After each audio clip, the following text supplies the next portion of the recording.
গল্প মনের অরণ্যে এলে তুমি। লিখেছেন তাহিরাহ ইরাজ। পর্ব 6। বন্ধুগণ, এইমাত্র আমাদের মাঝে হাজির হয়েছেন মিস ধুমি শেখ। শীঘ্রই বিবাহ বন্ধনে আবদ্ধ হতে চলেছেন উনি। ওনার জন্য জোরে এক হাততালি হয়ে যাক। ব্যঙ্গাত্মক ভঙ্গিমায় নিজস্ব অনুভূতি পেশ করল মিনহা। ওর কথায় পরিহাস স্পষ্ট। তা কি হিদি বুঝতে সক্ষম হল? সে হাসিমুখে এগিয়ে গেল মিনহার পানে। ওর এলোকেশ কানের পিঠে গুজে ডান হাতে আলিঙ্গন করল গলা। মিষ্টি হাসি উপহার দিয়ে বলল, নিজেকে বর যে বলে বর সে নয়, অন্যকে ধুমি যে বলে ধুমি সে হয়। বিহ্বল হল মিনহা। মেয়েটা এসব কি বলছে? মিনহার সঙ্গীরা মুখ টিপে হাসছে। পারছে না বান্ধবীর ভয়ে সশব্দে হাসতে। হিদি আস্তে করে মিনহার গলা ছেড়ে মুখোমুখি দাঁড়াল। হাসিমুখে টানাটানা স্বরে বলল, শুনলে তো ডার্লিং, অ্যাকচুয়াল ধুমি ঠিক কে? মিনহা শক্ত কণ্ঠে শুধালো, তুই কি আমাকে ধুমি বলছিস? হিদি জিভ কেটে নেতিবাচক মাথা নাড়ল। ধীর পায়ে পিছিয়ে গেল কয়েক কদম। পূর্ণ দৃষ্টিতে তাকালো মেয়েটির পানে। পাশ্চাত্য সংস্কৃতি হতে অনুপ্রাণিত হয়ে তেমনি আধুনিক পোশাক পরিহিতা মেয়েটি। মুখে কৃত্রিম প্রসাধনীর বেশ চকচকে প্রলেপ। ধুমি বলাই চলে। হিদি মৃদু হেসে বলল, অন্যকে ধুমি যে বলে ধুমি সে হয়।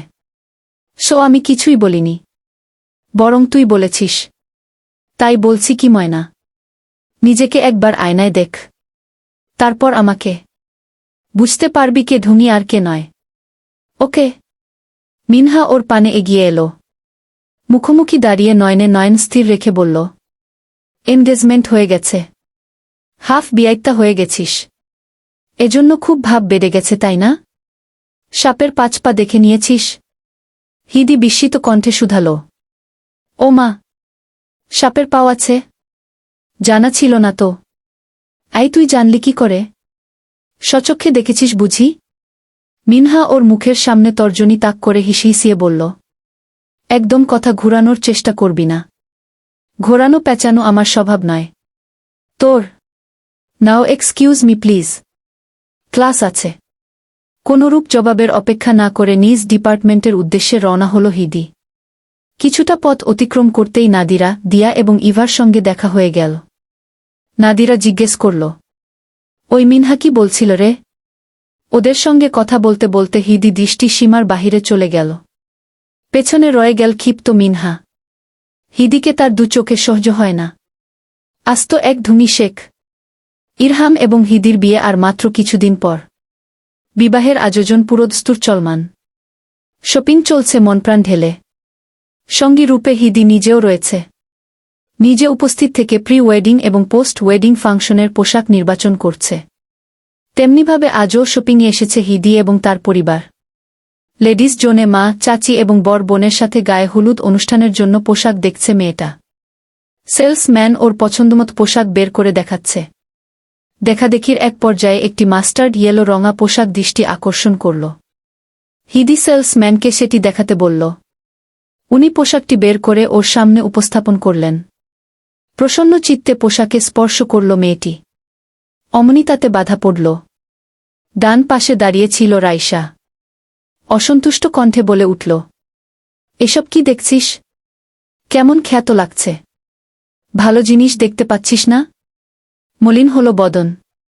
মিহি স্বরে হিদি বলল, এটা সুন্দর আছে আপু। দেখ। দেখেছি। হুনুদে এখন এসব আউফাও ড্রেস পরবি? তোর চয়েস বরাবরই লো ক্লাস। দেখি শর্ত। আমাকে দেখতে দে। মনটা বড় খারাপ হয়ে গেল। কালো মেঘে ছেয়ে গেল হৃদয়। ফারহানা এবং নাজরিন কাছাকাছি না থাকায় এসব টেরও পেলেন না। রাইসা ঘুরে ঘুরে বেশ কিছু পোশাক দেখতে লাগল। তন্মধ্যে নাজরিন একটি পোশাক দেখলেন। সেটি বেশ সুন্দর। হিদিরও পছন্দ হল। তবে মনের গহীনে রয়ে গেল মাস্টার্ড ইয়েলো রঙা পোশাকটি। শেষমেশ পছন্দের পোশাকটি আর ক্রয় করা হল না। অপূর্ণ রয়ে গেল ক্ষুদ্র ইচ্ছেটুকু। আজকের শপিং সমাপ্ত হলে পরিবারের সদস্যদের সঙ্গে শপিংমল হতে বেরিয়ে এলো মেয়েটি। রাতের শহর। আলো ঝলমলে পরিবেশ। মানুষজনের উপস্থিতিতে গিজগিজ অবস্থা। তারা সকলে উঠে বসল উবার এ। পথচলা আরম্ভ হল। হিদি মনোনিবেশ করল মোবাইলে। কখন যে মন খারাপের রেশ মুছে গেল টেরও পেল না। সে যে এমনই মন্দ লাগা তাকে বেশিক্ষণ গ্রাস করতে ব্যর্থ। নিষ্কৃষ্ণ রজনী। রাতের ভোজন পর্ব চলছে। নীরবতায় আচ্ছাদিত ডাইনিং রুম। হিদি বিরস বদনে মা বাবার পানে তাকাল। অতঃপর খেতে মনোনিবেশ করল। এ যে নিত্যদিনের চিত্র। চারিদিকে নিস্তব্ধতা। সঙ্গীহীন সে বড় একলা।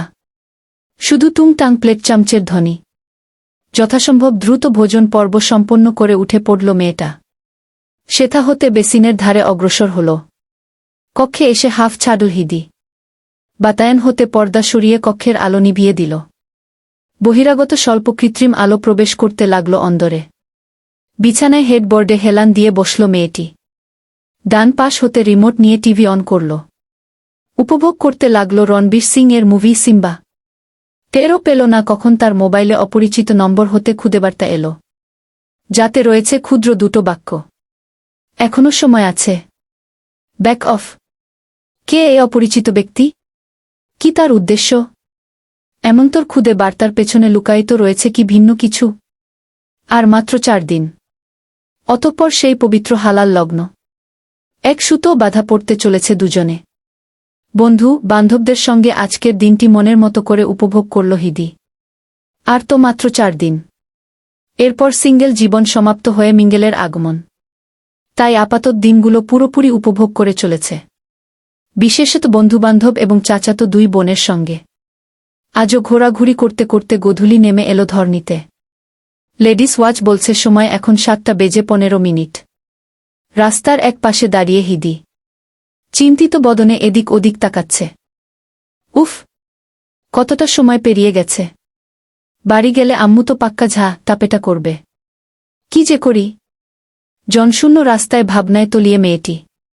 আকস্মিক ভাবনা ছেদ পড়ল। ঠিক সম্মুখে এসে দাঁড়ালো মেরুন রঙের টয়োটা প্রিমিও। অপ্রত্যাশিত এহেন কাণ্ডে বেশ ভয় পেল মেয়েটা। বক্ষস্থলে হাত রেখে ঘন শ্বাস ফেলতে লাগল। তন্মধ্যে ঘটল আরেক কাণ্ড। ড্রাইভিং সিটের পাশের ডোরটি উন্মুক্ত হল। একের পর এক কাণ্ডে হিদি দিশেহারা প্রায়। একে রে ভাই। হুটহাট গাড়ি নিয়ে উদয় হচ্ছে।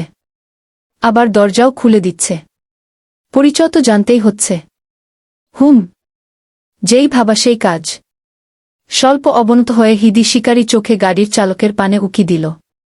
ঠিক সে মুহূর্তে চালকের আসনে বসে থাকা মানুষটিও এদিকে অর্থাৎ বায়ে তাকাল। নয়নে নয়ন মিলিয়ে গেল সহসা। হকচকিয়ে গেল মেয়েটি। দ্রুত সোজা হয়ে দাঁড়াল। এ কি অনাকাঙ্ক্ষিত কাণ্ড। ইনি এখানে কি করছেন? ভাবনার মাঝে কর্ণকুহরে পৌঁছাল পুরুষালী ভারিক্কি কণ্ঠস্বর। Get in the car. হিদি জোরপূর্বক হেসে গাড়ির পাশে দাঁড়াল। বুঝতে পারছে না ঠিক কোথায় বসবে, সামনেই নাকি পেছনে। গাড়িতে উঠতে বলেছি বোধ হয়। যে জিবি ইতস্তত ভাব এক পার্শ্বে রেখে ইরহামের পাশের সিটেই বসল। বন্ধ করল কার ডোর। ধীরে ধীরে চলন্ত রূপ ধারণ করল টয়োটা প্রিমিওটি। হিদি শুকনো ঢোক গিলে বোকা হাসি উপহার দিল।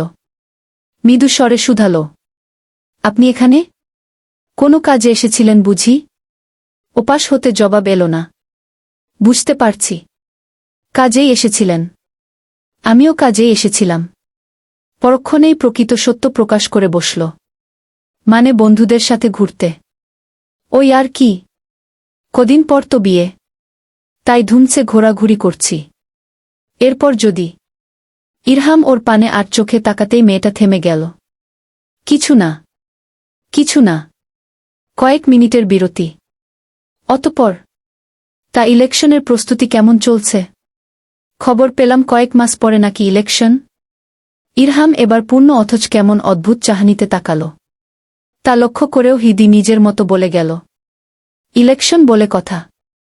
ফার্স্ট ক্লাস প্রস্তুতি নেবেন। আপনাকে বিজয়ী হিসেবে চাই। বুঝেছেন? কোনো মতে হেরে যাবেন না যেন। কুখ্যাত উপদেষ্টা হিদি শেখ নিজের মতো করে উপদেশ দিয়ে যাচ্ছে। আকস্মিক থেমে যেতে বাধ্য হল। কর্ণকুহরে পৌঁছাল সাবধান বাণী। বেশি কথা পছন্দ নয়। হিদি কেমন দুঃখী চাহনিতে তাকাল। অধরে লেপ্টে থাকা হাসিটুকু মিলিয়ে গেল হাওয়ায়। তার ভাগ্যেই এমন ফুলস্টপ জামাই ছিল। এ যে ঘোর অন্যায় অবিচার।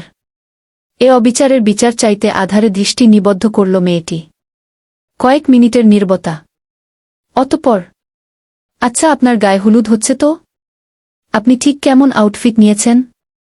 আমি তো একটা। আকস্মিক ব্রেক। থেমে গেল চলন্ত গাড়ি। হিদি মুখ থুবড়ে পড়তে গিয়েও পড়েনি। সিটবেল্ট না থাকলে যা হয় আর কি। মনে মনে আচ্ছা মতো গালমন্দ করে সোজা হয়ে বসল মেয়েটা। জানালা গলিয়ে বাহিরে তাকাতে লক্ষ্য করল অ্যাপার্টমেন্ট পৌঁছে গেছে। স্বস্তির নিঃশ্বাস ফেলে গাড়ি হতে নেমে এলো মেয়েটি। পিছু ঘুরে মানুষটির পানে এক পলক তাকিয়ে ভেঙচি কেটে প্রস্থান করল। ধন্যবাদ তো বহু দূরের কথা। ওর গমন পথে শূন্য চাহনিতে তাকিয়ে রইল ইরহাম। অতঃপর গাড়ি ঘুরিয়ে সেথা হতে চলে গেল। তমস্র রজনী। অ্যাপার্টমেন্টের ছাদ আজ হলদে আভায় সুসজ্জিত। সকলের আকর্ষণের মূল কেন্দ্রবিন্দু হল একটি কারুকার্যখচিত আকর্ষণীয় দোলনা। বৃহৎ আকৃতির দোলনাটি গাঁদা ফুলের সমারোহে সজ্জিত। অগণিত গাঁদা ফুলের উপস্থিতি যেন দোলনার ব্যাকড্রপ হিসেবে ব্যবহৃত হচ্ছে। কিছু ঝুলন্ত ফুলের বল দোলনার আকর্ষণ আরও বৃদ্ধি করে দিয়েছে। কমলা রঙে আবৃত দুটো কুশন স্থান পেয়েছে দোলনায় বসার স্থানে। সকলের মধ্যমণি হয়ে বসে হবু কনে হিদি। পরনে তার এমব্রয়ডারিকৃত হলুদ রঙা লং ফ্লারেড আনারকলি পার্টিওজার।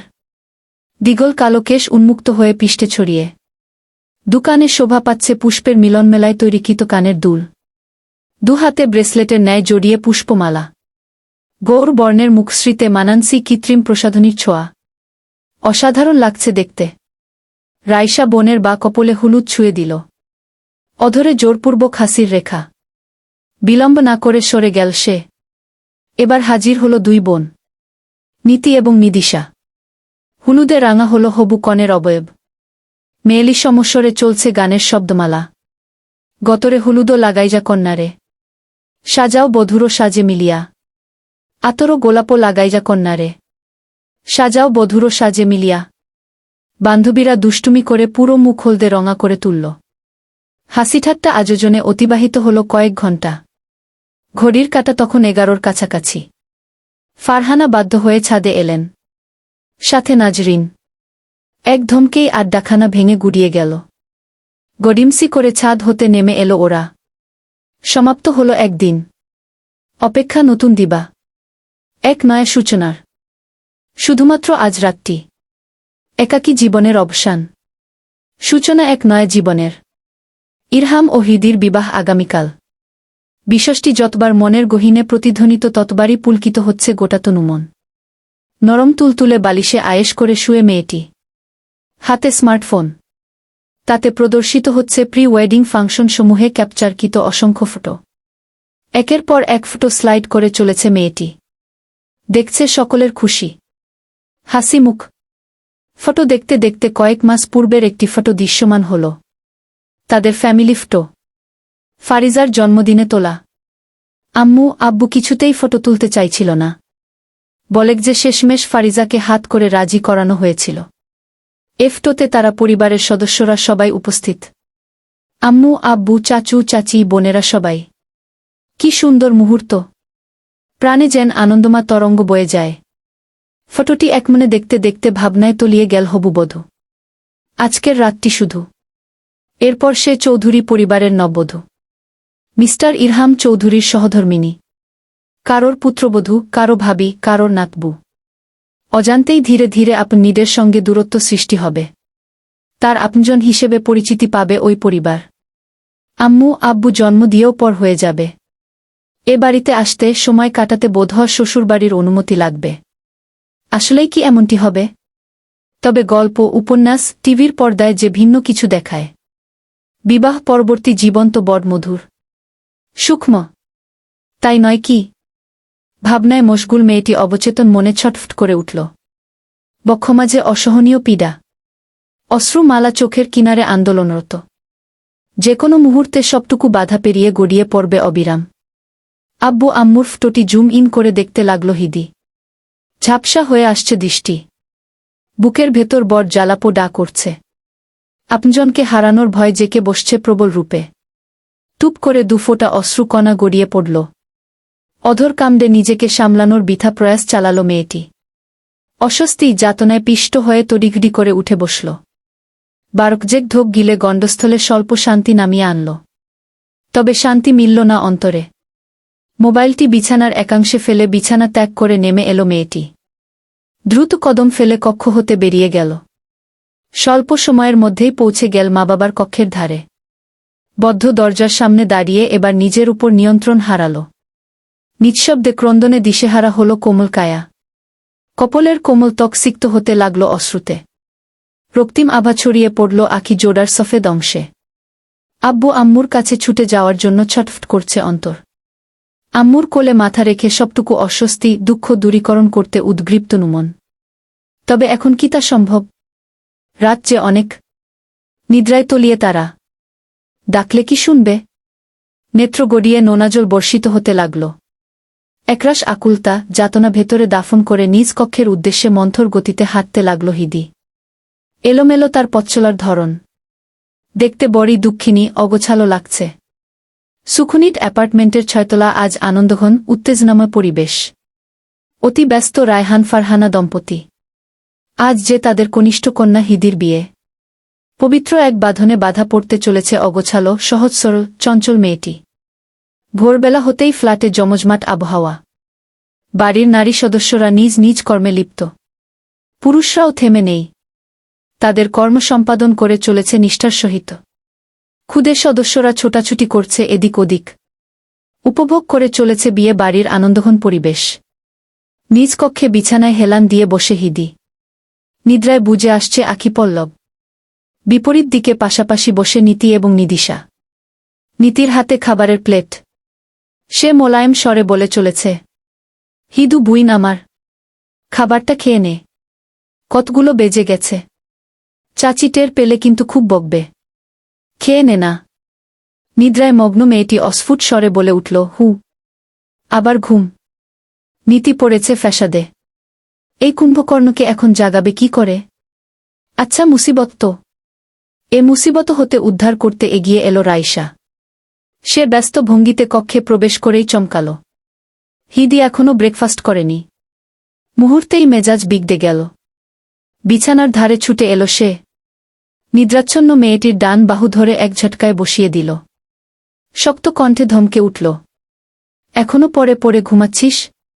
খাবি কখন আর গোসল করবি কখন? ওঠ বলছি। আকস্মিক কাণ্ডে হকচকিয়ে গেল হিদি। নিদ্রা পলায়ন করল পেছনের দরজা দিয়ে। রাইসার এমন অবতারে নীতি কাচুমাচু করে বলল, আপু ও খাচ্ছিল।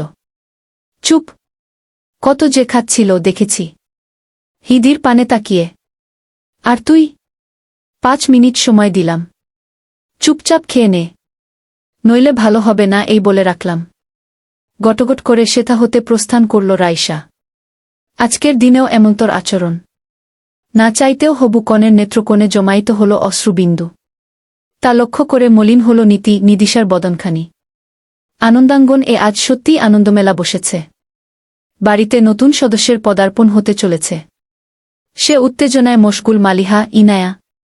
সত্তরর্ধ বৃদ্ধা রাজেদা খানুম লিভিং রুমের এক সোফায় বসে অভিজ্ঞতার আলোকে তত্ত্বাবধান করছেন সকল আয়োজন। সেই মতো কর্মলিপ্ত উপস্থিত নারীগণ। পুরো বাড়িতে এক উৎসবমুখর পরিবেশ। দেখতে বড় ভালো লাগছে। নজরকাড়া সে আয়োজন। তবে এত কিছুর ভিড়ে নির্লিপ্ত নিষ্প্রাণ দুজন। বাপ বেটা যুগল। দুজন ভিন্ন ভিন্ন দুই কারণে এমন্তর আচরণ করছে। এজাজ সাহেব এ মুহূর্তে নিজ কক্ষে অফিসিয়াল কর্মে নিজেকে নিযুক্ত রেখেছেন। আর ইরহাম বাহিরের কর্ম সম্পাদন করে সদ্য কক্ষে প্রবেশ করল মানুষটি। এ নিয়ে মালিহা কম চেঁচামেচি করেননি। আজ যার বিয়ে তারই খোঁজ নেই। নিজের মতো ঘুরছে ফিরছে কাজ করছে। দেখা পাওয়া মুশকিল। তবে এসবে বিন্দুমাত্র ভ্রুক্ষেপ করল না ইরহাম। নিজের মতো করে কক্ষে প্রবেশ করল। গোসল সেরে সতেজ দেহে বেরিয়ে এলো। সমতল আরশির সম্মুখে দাঁড়িয়ে তোয়ালে চালনা করে চলেছে সিক্ত কেশে। উদম তার দেহের উপরিভাগ। নিম্নে কটন চেক পাজামা। এমন মুহূর্তে বিপ বিপ শব্দে আলোড়ন সৃষ্টি করল ক্ষুদ্র যন্ত্রটি। জানান দিল কেউ যোগাযোগ করতে ইচ্ছুক। বা হাতে তোয়ালে চালনা করতে করতে বিছানার ধারে এগিয়ে গেল ইরহাম। ডান হাতে মোবাইল নিতেই কুঞ্চিত হল ভ্রু যুগল। কলার আইডি যে অনাকাঙ্ক্ষিত, অপ্রত্যাশিত। তবুও কল রিসিভ করল সে। আসসালামু আলাইকুম। ওয়া আলাইকুমুসসালাম। কেমন আছো বেটা? লম্বা এক সালাম দিয়ে হালচাল জিজ্ঞেস করলেন আজগর সাহেব। ইরহামের অধরে এক চিলতে হাসি ফুটে উঠল। দুর্বোধ্য সে হাসির রেখা। এই তো আলহামদুলিল্লাহ। আল্লাহ যেমন রেখেছেন। তা হঠাৎ করে জনগণের নেতাজি আমাকে স্মরণ করলেন যে? কোনো দরকার? আজগর সাহেব প্রশস্ত হাসলেন। দরকার ছাড়া বুঝি স্মরণ করতে মানা? তা শুনলাম বিয়ে করছ। নতুন জীবনের জন্য অনেক অনেক অভিনন্দন। শুকরিয়া। হু, ভালোই করছো বিয়ে করে। আর কতকাল একা থাকবে বলো? এবার বরং বিয়েশাদি করে সংসারী হওই। জবি নিশ্চয়ই। বিয়ে তো করারই ছিল। আফটার অল আমি তো আবার অন্যদের মতো হালাল ছেড়ে হারামে গা ভাসাতে পারি না। এছাড়াও বিয়ের বয়স হয়েছে। শেষমেশ বুড়ো বয়সে বাহিরে চুকচুক করব নাকি? সূক্ষ্ম খোঁচাটা ঠিক জায়গামতো লাগল। আজগর সাহেব গম্ভীর স্বরে বলে উঠলেন। মুখ সামলে কথা বলো চৌধুরী। জবি মুখ সামলেই বলছি। বেসামাল হলে তো অন্যদেরই অসুবিধা। যাই হোক, শুভকামনার জন্য ধন্যবাদ। পারলে বিয়েতে আসবেন। পেট ভরে খেয়ে দিয়ে চলে যাবেন। পেট ভরে খাওয়ার জন্য চৌধুরীদের দ্বারস্থ হতে হবে এমন দিন এখনো আসেনি। আর আসবেও না, বুঝতে পেরেছ বাছা? যাই হোক, বিয়েশাদি করে মন দিয়ে ঘর সংসার করো। ওসব টিলেকশনের চিন্তা ছেড়ে দাও। নতুন বুকে নিয়ে ঘোরো। হানিমুন মানাও। বুকে নিয়ে হানিমুন করার জন্য ঘুরতে যেতে হবে এমনটা তো অবশ্যই নয়। স্বামী স্ত্রী একসাথে থাকলে ভাঙা ছাদের নিচেও হানিমুন করা যায়। যাই হোক, সবাই তো আর সব বোঝে না। এখন তাহলে রাখছি। বুঝতেই পারছেন বিয়ে বলে কথা। কিছু বলবার সুযোগ না দিয়ে। ও হা, বিয়ে হয়েছে বলে ইরহাম চৌধুরী ভেজা বেডাল হয়ে গেছে এমন ভাবনা আনবেন না যেন। ইনশাআল্লাহ নির্বাচনী প্রচারণাকালীন সময়ে দেখা হচ্ছে। রাখছি। আসসালামু আলাইকুম। কল কেটে সংযোগ বিচ্ছিন্ন করল মানুষটি। ততক্ষণে সিক্ত কেশে তোয়ালে চালনা সমাপ্ত হয়েছে। ভেজা তোয়ালে যথাস্থানে রেখে ঘরের পোশাক পরিধান করে নিল সে। চোখে রিমলেস চশমা পরে বেরিয়ে এলো কক্ষ হতে। সান্ধ্যকালীন প্রহর। দিবাশেষে নিডে ফিরছে মুক্ত বিহঙ্গের দল। সতেজ পবনে শিহরিত তনুমন। আনন্দাঙ্গনের বাহিরে অপেক্ষারত বরযাত্রীর গাড়ি। এক সারিতে দণ্ডায়মান গাড়িগুলো। এজাজ সাহেব অনিচ্ছা সত্ত্বেও এসবে যুক্ত হয়ে পড়েছেন। ওনারা অপেক্ষায় বর এবং তার ছোট বোনের জন্য। অপেক্ষার প্রহর শেষে বেরিয়ে এলো ইরহাম। সঙ্গে বন্ধু তাইফ। মেরুন রঙের শেরওয়ানি পরিহিত মানুষটি। চোখে রিমলেস চশমা, যার আড়ালে লুকায়িত নভনীল চক্ষু জোড়া। হালকা চাপদারির উপস্থিতি গুরুগম্ভীর মুখশ্রীর সৌন্দর্য বৃদ্ধি করে চলেছে। বা হাতে রিস্ট ওয়াচ। পায়ে নবাবী শু। গৌর বর্ণের দেহে এমন্তর সজ্জা বেশ মানিয়েছে। মালিহা খুশিমনে এগিয়ে গেলেন। মাশাআল্লাহ, আমার ইরুকে আজ খুব সুদর্শন লাগছে। কারোর নজর না লেগে যায়। পুত্রের ললাটে চুম্বন এঁকে দিলেন উনি। ইরহামের অধর কোণে অতি সূক্ষ্ম হাসির রেখা ফুটে উঠল। এদিকে ইনায়া এখনো অনুপস্থিত দেখে রাহিদ বাড়ির অন্দরে প্রবেশ করতে বাধ্য হল। লিভিং রুমে পৌঁছাতেই দেখা মিলল ইনায়ার। লেহেঙ্গা পরিহিতা ললনা হিজাব ঠিক করতে করতে এগিয়ে আসছে।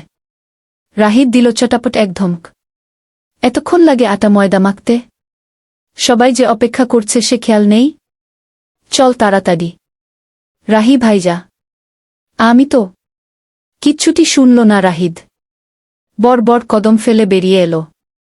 মলিন বদনে পিছু নিল মেয়েটি। সকলে গাড়িতে বসলে কার ডোর উন্মুক্ত করে নিজ আসন গ্রহণ করল বর। বরযাত্রী নিয়ে চলতে আরম্ভ করল গাড়ি। লিভিং রুমে উপস্থিত বরযাত্রীর একাংশ। বাকিরা ছাদে, যেখানে অনুষ্ঠানের মূল আয়োজন করা হয়েছে। বর একটি সোফায় বসে ইরহাম। ডান পাশে ইনায়া। বামে রাহিদ। তাইফ দাঁড়িয়ে মালিহার পাশে। সকলের মধ্যমণি কাজী সাহেব। প্রয়োজনীয় কাগজপত্র নিয়ে উঠে দাঁড়ালেন উনি। রাশেদ সাহেব ওনাকে নিয়ে কনের কক্ষে অগ্রসর হলেন। কনের বিপরীত দিকে বসে কাজী সাহেব। উনি কোমল স্বরে বললেন, বলো মাকবুল। সে আকাঙ্ক্ষিত মুহূর্ত আজ উপস্থিত। কাজীর কণ্ঠ যেন শুধু কর্ণ নয় বরং হৃদয়ে করা নাচছে। ধুকপুক ধুকপুক করছে হৃৎপিণ্ডে। সমস্ত উত্তেজনা আনন্দ এক লহমায় উধাও। আছে শুধু একরাশ চিন্তা, বিৎসন্ত্রস্ত ভাব এবং আপনজনকে ছেড়ে যাওয়ার যাতনা। থেমে থেমে কম্পিত হচ্ছে অন্তঃস্থল। কাজীর ডাকে সম্বিত ফিরে পেল নববধূ। ওর কাঁধে হাত রেখে অনুমতি এবং ভরসা দুই প্রদান করলেন ফারহানা। মায়ের পানে এক পলক তাকিয়ে সেই 3 বর্ণের শক্তিশালী মধুর শব্দটি উচ্চারণ করল হিদি। কবুল। আবার বলো মা। আলহামদুলিল্লাহ কবুল। ভেতরকার অস্থিরতা, ভীতভাব, সবটুকু উত্তেজনা লুকায়িত রেখে 3 বার কবুল বলে মহান রবের নাম স্মরণ করে পবিত্র এক বন্ধনে আবদ্ধ হল দুজন। অপরিচিত, ভিন্ন মানসিকতার অধিকারী, সর্বোপরি 2 মেরুর দুজনে এক সুতো বাধা পড়ল। 2 ধারে উপস্থিত সকলে আলহামদুলিল্লাহ বলে রবের শুকরিয়া আদায় করল। আজ থেকে হিদি শেখের অন্যতম পরিচয় সে ইরহাম চৌধুরীর সহধর্মিণী, তার অর্ধাঙ্গী। কেমন হতে চলেছে ভিন্ন পথের এই 2 পথিকের পথচলা?